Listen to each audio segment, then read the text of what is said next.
Bonjour à tous, aujourd'hui petite vidéo pour vous parler non pas d'un long métrage à proprement parler, mais plutôt d'un moyen métrage, OAV, téléfilm, je sais pas exactement comment on peut l'appeler, je sais même pas vraiment si c'est sorti au cinéma au Japon à l'époque. Et en plus, je suis pas un grand spécialiste de la série dont il est inspiré, puisque j'y connais pas grand-chose. Voilà, il s'agit en fait du film qui dure à peu près 50 minutes, du film Kamen Rider ZO que j'ai vu après avoir vu la vidéo de la chaîne Tokuscope qui retrace voilà l'historique et la création du film, que je vous invite d'ailleurs à regarder si vous voulez en savoir plus d'un point de vue de la création du film, si vous voulez en savoir plus par rapport à la série dont il est inspiré, les autres films qui ont inspiré de la série, etc. Moi, je vais pas vraiment vous parler de ça, comme vous le savez sur la chaîne. C'est plutôt mon émotion par rapport à l'œuvre et qu'est-ce que je comprends et pourquoi est-ce que ça me travaille. Là, je vous invite à aller voir la vidéo de Tokuscope sur le sujet qui est beaucoup plus précise, qui est beaucoup plus voilà minutieusement réalisée et avec beaucoup plus d'infos, on va dire, de point de vue journalistique. Moi, ça va plutôt être, voilà, qu'est-ce que ça me procure comme émotion et quels sont les thèmes qui me tiennent à cœur dans Kamen Rider ZO. Alors, je connais très très mal la série, comme je vous l'ai dit. Je vais vraiment prendre le film en tant que tel. Et ce que j'aime beaucoup, alors évidemment, c'est encore, vous allez dire que je me répète, mais c'est encore un grand film pour moi sur l'héroïsme. Et un héroïsme que j'ai pas trop eu l'habitude d'aborder sur ma chaîne, à savoir, bon là, dans l'occurrence, un genre qui est la science-fiction japonaise, on appelle le tokusatsu, et qui est en fait très intéressant pour moi, et qui parle profondément des thèmes propres aussi aux fictions asiatiques, et à l'héroïsme tel qu'il est vu en Asie, c'est-à-dire un héros, là, en l'occurrence, même si c'est une trame ultra classique, et que l'épisode, voilà, le film fait vraiment penser à un épisode de série télé, mais très bien réalisé, déjà, le film est très très bien réalisé, avec plein d'idées de mise en scène, des très bonnes scènes d'action, et un vivier voilà, de monstres très intéressants, d'effets spéciaux, alors qui ont évidemment énormément vieilli, mais avec beaucoup d'animatronics, voilà, moi j'aime beaucoup, le film date de 93, donc j'aime beaucoup cette période des années 80-90 où on utilisait des effets d'animatronics, de latex, avec des effets d'ombre, de la brillance, de la surbrillance, etc. J'aime beaucoup ce genre de design, ce genre d'univers. Et je suis né en 87 et j'ai grandi avec les Sentai et les choses comme ça et la science-fiction.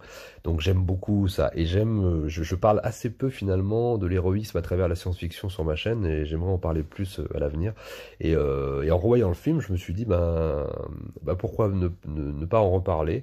Et effectivement, ce que j'apprécie dans ce film, c'est qu'il s'agit en fait d'un héros qui en fait c'est vraiment très très important je trouve dans l'identité asiatique et plus particulièrement japonaise, c'est cette espèce de lien qu'il y a entre la tradition et la modernité, entre la nature et le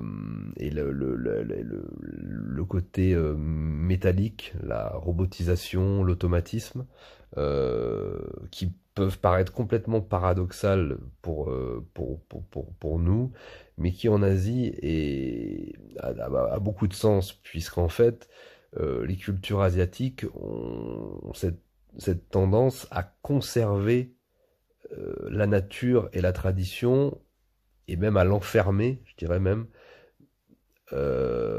dans une espèce d'enclos métallique, dans le sens où ce sont des peuples qui globalement ont quand même un pied profondément ancré dans leur culture, dans leur tradition, dans leur identité, dans leurs racines, mais en même temps qui acceptent complètement la modernité, mais sans renier ce qui a été fait avant. Donc du coup, il y a souvent un sentiment d'enfermement, et parfois même un peu de frustration, mais c'est la manière dont les peuples asiatiques globalement fonctionnent.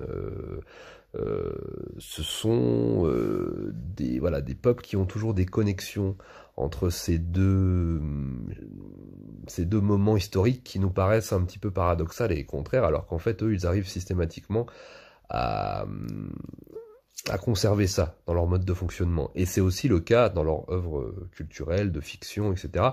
Et je trouvais que systématiquement, ça se retrouve d'ailleurs à Hong Kong, hein, Hong Kong, dans le cinéma de Hong Kong, c'est souvent c'est une chose dont je parle énormément sur ma chaîne. Il y a on prend les films de John Woo ou les films les films d'Heroic Bloodshed, c'est souvent des chevaliers chinois dans le monde moderne. Bah là, c'est un petit peu pareil, c'est le héros traditionnel, le héros de la nature. Là, on est vraiment proche dans ce film d'un héros de la nature. Kamen Rider, qui a vraiment un design presque, je dirais, je sais pas exactement, un insecte, d'une sauterelle ou voilà, je sais pas exactement quel type d'insecte, mais en plus il a de couleurs vertes, la couleur de la nature, la couleur des feuilles, la couleur des arbres, et il y a toute une poésie par rapport à ça, la préservation de la nature, la beauté de la nature et comment la préserver. Il y a vraiment vraiment ça. Et de notre côté, il y a aussi la défense voilà, d'un certain cercle familial qui doit se reconstituer, avec l'image du père qui se reconnecte avec son fils, etc. Ouais, il y a un personnage d'enfant et de père qui joue justement avec la nature et avec la robotisation et qui crée en fait des monstres. Et finalement, il y a le personnage de Kamen Rider, ce héros va faire le lien entre ce petit garçon à la recherche de son père et d'une figure un peu héroïque et paternelle et qui va, voilà, il y a tous ces thèmes qui sont extrêmement utilisés dans les films et dans les séries asiatiques et principalement japonaises, me fascinent pas mal. C'est une manière très différente d'aborder cette espèce d'alliage improbable entre tradition, modernité, métal et nature. Pour nous, ça peut nous paraître très loin, mais en même temps, moi qui ai beaucoup voyagé en Asie, je le comprends à 200%. C'est vraiment une autre conception des choses. On n'a pas la même culture, on n'a pas tout à fait les mêmes mythes et on n'a pas tout à fait les mêmes choses qui nous ont précédés et qui nous ont construits. Donc je suis très admiratif des thèmes en fait abordés dans le film. Ça me touche énormément et voilà, j'aime cette espèce d'idée d'alliance entre ok, on est des héros avec des armures, on utilise de la technologie et en même temps on préserve aussi, grâce à cette technologie, la nature. Donc c'est évidemment, euh, comme je dis, il y a une espèce de côté un peu bizarre, un peu d'enfermement, mais en même temps, voilà, la nature est préservée un peu comme un jardin, et la naturalité et le rapport familial, etc., sont préservés. Donc ce sont des thèmes qui me touchent énormément, et le film fait transparaître ça de manière à la fois voilà, très héroïque et très poétique. Et voilà, c'est un film que j'aime beaucoup, et outre, comme je vous l'ai dit, les qualités purement techniques, de réalisation, d'animation, etc., de mise en scène, d'action, et les fans du genre apprécieront aussi la petite apparition de Kenji Oba qui interprétait le mythique et légendaire Xor, la série voilà, Xor qui fait une petite apparition dans le film. Voilà, je vous invite à évidemment vous procurer le film et à aller voir encore une fois la merveilleuse vidéo de Tokuscope qui est beaucoup plus intéressante que la mienne.